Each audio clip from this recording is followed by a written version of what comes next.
विद्यार्थी मित्रांनो, आज आपण आजच्या लेक्चरमध्ये उत्पादन घटकांची किंमत निश्चिती किंवा उत्पादन घटकांची मूल्य निश्चिती हे 6वे प्रकरण अभ्यासणार आहोत. विद्यार्थी मित्रांनो, कोणत्याही वस्तूच्या निर्मितीसाठी आपल्याला भूमी, श्रम, भांडवल आणि संयोजक या घटकांची आवश्यकता असते. विद्यार्थी मित्रांनो, अर्थशास्त्रामध्ये भूमी, श्रम, भांडवल आणि संयोजक या घटकांना प्रामुख्याने उत्पादनाचे घटक असे म्हटले जाते. विद्यार्थी मित्रांनो, मग अशा उत्पादन घटकांची व्याख्या ॲडम स्मिथ नावाच्या अर्थशास्त्रज्ञांनी केलेली आहे, तर ती आपण पाहूयात. ॲडम स्मिथ नावाच्या अर्थशास्त्रज्ञाने उत्पादन घटकाची जी काय व्याख्या आहे किंवा उत्पादनाची जी व्याख्या आहे ती व्याख्या अशी केली आहे की भौतिक वस्तूंची निर्मिती म्हणजे उत्पादन होय. इथे लक्षामध्ये. आता विद्यार्थी मित्रांनो, यानंतर आपण उत्पादन घटकांचे वर्गीकरण पाहूया. विद्यार्थी मित्रांनो, उत्पादनाकरिता भूमी असेल, श्रम असेल, भांडवल असेल आणि संयोजक या प्रमुख 4 घटकांची आवश्यकता असते. आणि या 4 घटकांना जो काही मोबदला प्राप्त होत असतो, या प्राप्त होणारा मोबदला म्हणजे अनुक्रमे खंड, वेतन, व्याज आणि नफा असे म्हटले जाते. विद्यार्थी मित्रांनो, या उत्पादनाच्या 4 घटकांना 4 विविध मोबदले मिळत असतात. मग हे उत्पादनाचे घटक भूमी असेल, श्रम असेल, भांडवल असेल, संयोजक असेल, या 4ही उत्पादनाच्या घटकांचा आपण अर्थ आणि त्याची वैशिष्ट्ये पाहूया. विद्यार्थी मित्रांनो, सुरुवातीला प्रथम आपण भूमी या उत्पादन घटकाची माहिती अभ्यासणार आहोत. विद्यार्थी मित्रांनो, सर्वसाधारणपणे भूमी हा शब्द जमीन या अर्थाने वापरला जातो, परंतु अर्थशास्त्रामध्ये भूमी या शब्दाचा अर्थ व्यापक स्वरूपामध्ये घेतला जातो. विद्यार्थी मित्रांनो, भूमी म्हणजे मूलभूत आणि नैसर्गिक असा उत्पादनाचा घटक होय. भूमी ही निसर्गानं मानवाला दिलेली एक विनामूल्य देणगी आहे. विद्यार्थी मित्रांनो, प्राध्यापक मार्शल हे असे म्हणतात की निसर्गाने मानवाच्या मदतीला विनामूल्य दिलेल्या जमिनीतील, पाण्यातील, हवेतील, प्रकाशातील आणि उष्णतेतील शक्ती साधने म्हणजे भूमी होय. मानवाला दिलेल्या विनामूल्य देणग्या म्हणजे भूमी होय, असे प्राध्यापक मार्शल आपल्याला सांगतात. विद्यार्थी मित्रांनो, मग या भूमीमध्ये वेगवेगळ्या घटकांचा समावेश होत असतो किंवा वेगवेगळ्या गोष्टींचा समावेश होत असतो. विद्यार्थी मित्रांनो, जमिनीच्या पृष्ठभागावर असलेली जी काही सर्व नैसर्गिक साधनसंपत्ती याचा भूमीमध्ये समावेश असतो. उदाहरणार्थ नदी असेल, पाणी असेल, जंगल असेल, पर्वत असतील, शेतजमीन असेल, याचा सर्वांचा समावेश भूमीमध्ये होत असतो. विद्यार्थी मित्रांनो, जमिनीच्या पृष्ठभागाखाली असलेली जी काही नैसर्गिक साधनसंपत्ती, कोळसा असेल, सोने असेल, चांदी असेल, लोखंड असेल, याचाही समावेश किंवा या गोष्टींचाही समावेश भूमीमध्ये होत असतो. त्याचबरोबर जमिनीच्या पृष्ठभागावर असणारे अवकाशामध्ये असलेली नैसर्गिक साधनसंपत्ती, उदाहरणार्थ हवा असेल, सूर्यप्रकाश असेल, यासारख्या गोष्टींचाही समावेश हा भूमीमध्ये होत असतो. मग विद्यार्थी मित्रांनो, अशा भूमीची वैशिष्ट्ये आपण पाहूयात. विद्यार्थी मित्रांनो, भूमीचं पहिलं वैशिष्ट्य की निसर्गाचा विनामूल्य घटक. भूमी हा घटक निसर्गाची मानवाला मिळालेली विनामूल्य देणगी आहे. विद्यार्थी मित्रांनो, मानवी किंवा मानवाच्या कोणत्याही प्रयत्नातून भूमी या घटकाची निर्मिती होत नाही किंवा झालेली नाही. म्हणून विद्यार्थी मित्रांनो, भूमीचा पुरवठा हा अलौकिक असतो, तो लवचिक नसतो आणि भूमीची किंमत ही काय असते? शून्य असते.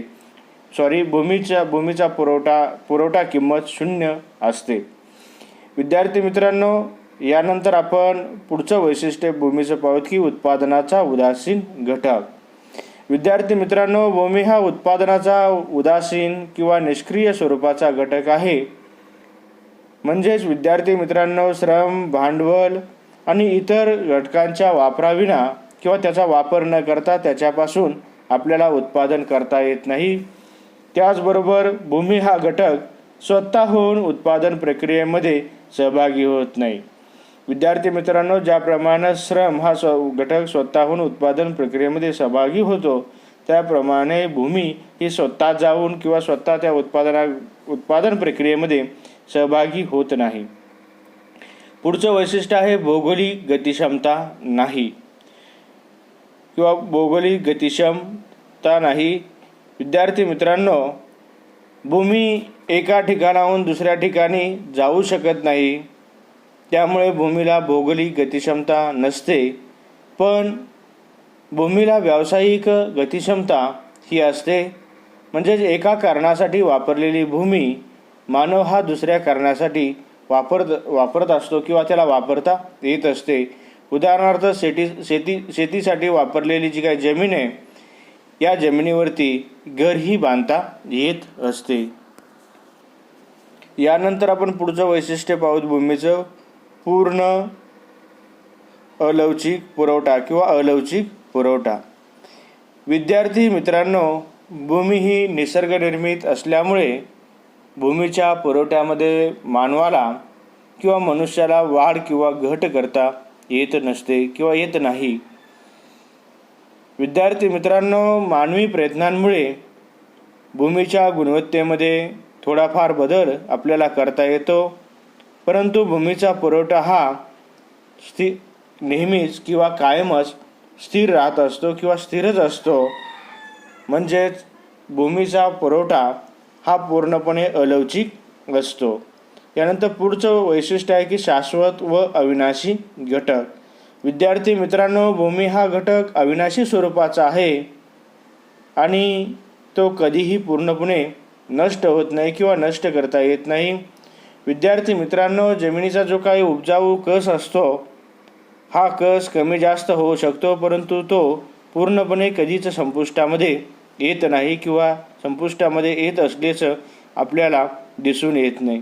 जरी त्याच्यामधील जमिनीचा कस कमी झाला तरी ती जमीन आपल्याला किंवा ती भूमी आपल्याला इतर कारणासाठी वापरता येत असते. यानंतर पुढचं 6वं वैशिष्ट्य आहे गुणभिन्नता. विद्यार्थी मित्रांनो, भूमी हा घटक गुणांच्या दृष्टीने भिन्न असून तो एकजिन्सी नाही. जमिनीची गुणवत्ता ही वेगवेगळी आहे. विद्यार्थी मित्रांनो, भूमी हा घटक जर आपण पाहिला तर याच्या भूमीच्या घटकामध्ये किंवा भूमीमध्ये गुणभिन्नता आपल्याला दिसून येते. आपल्याला काही जमिनीमध्ये चांगले पीक दिसते, काही जमिनीमध्ये पीक योग्य प्रकारे येत नाही. म्हणजे कनिष्ठ प्रकारची, मध्यम प्रकारची आणि उच्च प्रकारची जमीन आपल्याला आढळून येते. म्हणून विद्यार्थी मित्रांनो, चांगल्या जमिनीमध्ये आपल्याला जास्त खंड मिळत असतो. हे आपण खंडाच्या सिद्धांतामध्ये पाहणार आहोत. रिकॉर्डरने जो काही खंड सिद्धांत मांडलेला आहे, त्या खंडाच्या सिद्धांतामध्ये आपण हे अभ्यासणार आहोत. विद्यार्थी मित्रांनो, पुढचं वैशिष्ट्य 7 नंबरचे घटते उत्पादन फल. विद्यार्थी मित्रांनो, भूमीमध्ये घटत्या उत्पादन फलाचा नियम आपल्याला अनुभवास येत असतो. म्हणजे श्रम आणि भांडवल यांचा जर आपण जास्तीत जास्त वापर करून उत्पादन वाढवण्याचा प्रयत्न केला तर एकूण उत्पादन हे घटत्या दराने वाढत असते. यानंतर पुढचं वैशिष्ट्य आहे की अप्रत्यक्ष मागणी. विद्यार्थी मित्रांनो, भूमीसाठी असणारी मागणी ही अप्रत्यक्ष स्वरूपाची असते. भूमीची मागणी ही इतर वस्तू आणि सेवावरती अवलंबून असते. म्हणजे विद्यार्थी मित्रांनो, शेतजमिनीला असलेली मागणी ही प्रामुख्यानं त्या शेतजमिनीमध्ये जे काही पीक उत्पादन होत असतं किंवा जे काही उत्पादन होत असतं त्या उत्पादनाच्या मागणीवरती अवलंबून असते. म्हणजे जर पिकाला जास्त मागणी असेल तर भूमीला काय असते किंवा जमिनीला जास्त मागणी असते. यानंतर शेवटचं वैशिष्ट्य की स्थान परत्वे महत्त्व. विद्यार्थी मित्रांनो, भूमी ही निसर्गापासून मिळालेली एक आपल्याला देणगी आहे आणि ही निसर्गदत्त देणगी असून या भूमीचे महत्त्व वेगवेगळ्या स्थानानुसार किंवा वेगवेगळ्या ठिकाणानुसार हे बदलत असते. म्हणजे विद्यार्थी मित्रांनो, शहरी भागाचा विचार केला तर शहरी भागामधील किंवा शहरी भागाच्या जवळील जमिनीला अधिक किंमत किंवा अधिक मूल्य दिले जात असते किंवा प्राप्त होत असते. तर ग्रामीण भागाचा विचार केला तर ग्रामीण भागाजवळील जमीन ही कमी किमतीची असते किंवा कमी मूल्यामध्ये आपल्याला प्राप्त होत असते, कमी किमतीमध्ये प्राप्त होत असते. यानंतर विद्यार्थी मित्रांनो, उत्पादनाचा आपण पुढील घटक श्रम हा अभ्यासू. विद्यार्थी मित्रांनो, श्रम या घटकाचा आपण याच्यामध्ये अभ्यास करणार आहोत. तर श्रम म्हणजे विद्यार्थी मित्रांनो उत्पादनाचा सर्वात सक्रिय आणि सजीव घटक म्हणून आपण श्रमाला ओळखत असतो किंवा श्रमाला फार महत्त्व असल्याचे आपल्याला दिसून येते. विद्यार्थी मित्रांनो, उत्पादन प्रक्रियेमध्ये वस्तू व सेवेचं उत्पादन करण्यासाठी श्रम हा घटक अतिशय महत्त्वाचा आहे. उत्पादन प्रक्रिया श्रमाशिवाय सुरू होऊ शकत नाही किंवा पार पडली जाऊ शकत नाही. विद्यार्थी मित्रांनो, डॉक्टर मार्शल यांनी असे म्हटले आहे की कार्य करताना प्रत्यक्षपणे जो आनंद मिळतो त्या आनंदाव्यतिरिक्त काम करण्याचा अंशतः अथवा पूर्णतः हेतू मोबदला मिळवणे हा असेल तर अशा शारीरिक अथवा मानसिक प्रयत्नांना श्रम असे म्हणतात. विद्यार्थी मित्रांनो, डॉक्टर मार्शल नावाचा अर्थशास्त्रज्ञ तर तो असा म्हणतो की कार्य करत असताना प्रत्यक्षपणे जो आनंद मिळतो त्या आनंदाव्यतिरिक्त जे काही काम करण्याचा अंशतः आणि पूर्णतः मोबदला मिळत असतो किंवा मिळवले जात असेल तर अशा शारीरिक आणि जे काही मानसिक प्रयत्न आहेत यांना काय म्हटलं जातं, श्रम असे म्हटले जाते. म्हणजे विद्यार्थी मित्रांनो, आर्थिक मोबदला मिळावा या उद्देशाने मानवाने केलेली कोणतेही शारीरिक आणि बौद्धिक प्रयत्न म्हणजे श्रम असे आपल्याला थोडक्यात सांगता येईल. किंवा विद्यार्थी मित्रांनो, केवळ आनंद मिळवण्यासाठी श्रम न करता थोडा किंवा अपूर्ण मोबदला मिळवण्यासाठी केलेले कोणतेही शारीरिक आणि बौद्धिक कष्ट म्हणजे श्रम होय किंवा असे आपण त्याला श्रम असे म्हणत असतो. विद्यार्थी मित्रांनो, उदाहरणार्थ जर आपण घेतलं तर एखादा विद्यार्थी हा फुटबॉल खेळत असतो किंवा फुटबॉल खेळणारे विद्यार्थी त्या ग्राउंडमध्ये काय करत असतात, श्रम करतात असे आपल्याला वाटले असते तरी ते श्रम नसते.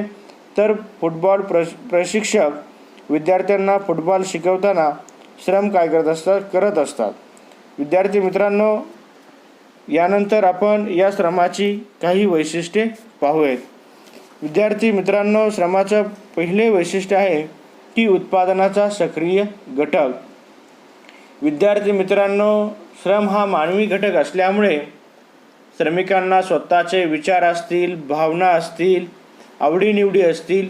म्हणजे विद्यार्थी मित्रांनो, श्रमिकांना स्वतःचे विचार, भावना आणि आवडीनिवडी असतात. त्यामुळे त्यांचा वापर आपल्याला यंत्रासारखा करता येत नाही. विद्यार्थी मित्रांनो, श्रम हा सक्रिय घटक असल्यामुळे अन्य उत्पादन घटकांना श्रमाची जोड मिळाल्यावरच आपल्याला उत्पादन करणे शक्य होत असते किंवा इतर उत्पादनाच्या घटकांना जर श्रमाची जोड मिळाली तरच आपल्याला उत्पादन करता येऊ शकते. त्यामुळे विद्यार्थी मित्रांनो, श्रम हा सर्वात जास्त सक्रिय घटक असल्याचे आपल्याला पाहायला मिळते. यानंतर पुढचे वैशिष्ट्य आहे की अंगभूत घटक. विद्यार्थी मित्रांनो, श्रम हे श्रमिकांपासून वेगळे करता येत नाही किंवा ते बाजूला करता येत नाही, कारण ते श्रमिकाच्या अंगामध्ये अंगीभूत असते किंवा अंगभूत असते. त्यामुळे श्रमाचा पुरवठा जेथे करावायचा असेल त्या कामाच्या ठिकाणी श्रमिकाला प्रत्यक्ष हजर राहावे लागते किंवा त्या ठिकाणी उपस्थित राहावे लागते. म्हणजे विद्यार्थी मित्रांनो, ज्या ठिकाणी श्रम करायचे आहे त्या ठिकाणी श्रमिकाला प्रत्यक्षपणे त्या ठिकाणी उपस्थित राहावे लागते. यानंतर पुढचं वैशिष्ट्य आहे की श्रमिक श्रम विकतो, स्वतःला विकत नाही. विद्यार्थी मित्रांनो, आल्फ्रेड मार्शल नावाच्या अर्थशास्त्रज्ञाच्या मते श्रमिक हा स्वतःचे काय करत असतो, श्रम विकत असतो, पण तो श्रम करण्याची शक्ती विकत नाही. म्हणजे विद्यार्थी मित्रांनो, श्रमिक हा आपले श्रम विकतो तर स्वतःला विकत नाही. म्हणजे विद्यार्थी मित्रांनो, श्रमिक जेव्हा श्रम करतो त्यावेळेस आपली जी काही श्रम करण्याची शक्ती आहे ती शक्ती काय करत असतो, तो विकत नसतो, तर त्याचं काय करत असतो, तो श्रम विकत असतो. ते लक्षामध्ये. त्यामुळे आपल्याला असे सांगता येईल की असे वैशिष्ट्य सांगता येईल की श्रमिक श्रम विकतो, स्वतःला विकत नाही. पुढचे वैशिष्ट्य आहे की मर्यादित गतिशीलता. विद्यार्थी मित्रांनो, ॲडम स्मिथ नावाच्या अर्थशास्त्रज्ञाच्या मते श्रमाचे स्थलांतर करणे फार कठीण काम असते. श्रमाचे स्थलांतर हे एका देशातून दुसऱ्या देशामध्ये करता येत असते. त्याचप्रमाणे श्रमिक हे आपला व्यवसाय सहजतेने बदलू शकतात किंवा एका व्यवसायामधून दुसऱ्या व्यवसायामध्ये जाऊ शकतात.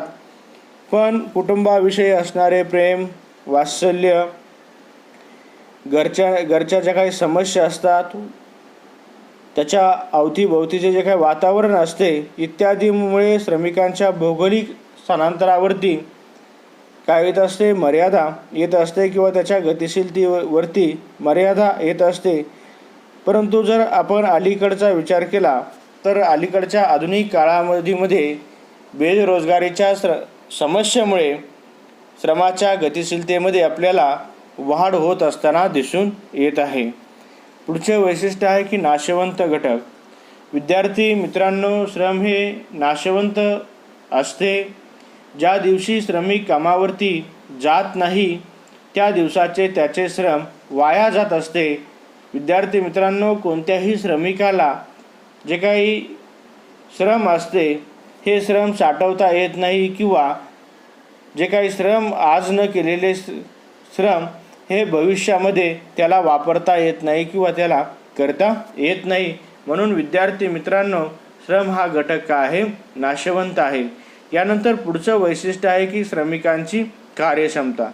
विद्यार्थी मित्रांनो, प्रत्येक श्रमिकाची जी काही काम करण्याची क्षमता तीही काय असते, वेगवेगळी असते. विद्यार्थी मित्रांनो, श्रमिकाची बुद्धी असेल, शिक्षण असेल, संगोपन असतील, संस्कार असतील, शारीरिक प्रकृती असेल इत्यादीचा परिणाम हा श्रमिकाच्या कार्यक्षमतेवरती होत असतो. विद्यार्थी मित्रांनो, प्रत्येक श्रमिक हा कार्यक्षमतेनुसार भिन्न असतो. म्हणून विद्यार्थी मित्रांनो, कुशल, मध्यम, अकुशल अशी श्रमिकाची वर्गवारी करता येत असते किंवा केली जाते किंवा त्याची प्रतवारी आपल्याला करता येत असते. यानंतर पुढचे वैशिष्ट्य आहे 7वे, कमी संवाद शक्ती. विद्यार्थी मित्रांनो, वैयक्तिकरित्या श्रमिकाची संवाद शक्ती ही कमी असते. त्यांना त्यांच्या श्रमापेक्षा कमी वेतन दिले तरी ते स्वीकारत असतात, अन्यथा त्याला बेकारी स्वीकारावी लागते. परंतु सध्याच्या आधुनिक युगामध्ये श्रमिक संघटना श्रमिकांच्या हक्कासाठी या आपल्याला लढताना पाहावयास मिळतात. विद्यार्थी मित्रांनो, श्रमिक हे एकत्र येऊन संघटना निर्माण करू शकतात किंवा करत असतात. संघटनेमार्फत श्रमिकांच्या अडचणी, वेतन, कामाचे तास, परिस्थिती इत्यादी बाबत चर्चा करून वाटाघाटी ते आपल्या मालकाशी करू शकतात आणि अधिक वेतन आणि सुविधा मिळवण्यासाठी प्रयत्न करू शकतात. परंतु विद्यार्थी मित्रांनो, अशी जी श्रमिकांची संवाद शक्ती ही श्रमिकांची संवाद शक्ती आपल्याला कमी असल्याचे पाहायला मिळते. यानंतर विद्यार्थी मित्रांनो, पुढचं वैशिष्ट्य आहे की श्रमाचा पुरवठा अलवचिक असतो. विद्यार्थी मित्रांनो, देशातील लोकसंख्येपैकी एकूण लोकसंख्येपैकी काम करणारी किती लोकसंख्या किंवा काम करती लोकसंख्या किती आहे त्यावर श्रमाचा पुरवठा हा अवलंबून असतो. जर श्रमाच्या मागणीमध्ये वाढ झाली तर 15 ते 59 वयोगटातील करती लोकसंख्या लगेचच वाढवणे शक्य नसते. म्हणजे विद्यार्थी मित्रांनो, काम करणारी जी काही लोकसंख्या आहे त्याला आपण करती लोकसंख्या म्हणत असतो. ही करती लोकसंख्या 15 ते 59 वयोगटातील असते आणि ते वाढवणे आपल्याला लगेच शक्य नसते. म्हणून विद्यार्थी मित्रांनो, श्रमाचा पुरवठा हा अल्पकाळासाठी अलवचिक असल्याचे आपल्याला पाहायला मिळते किंवा अलवचिक असतो.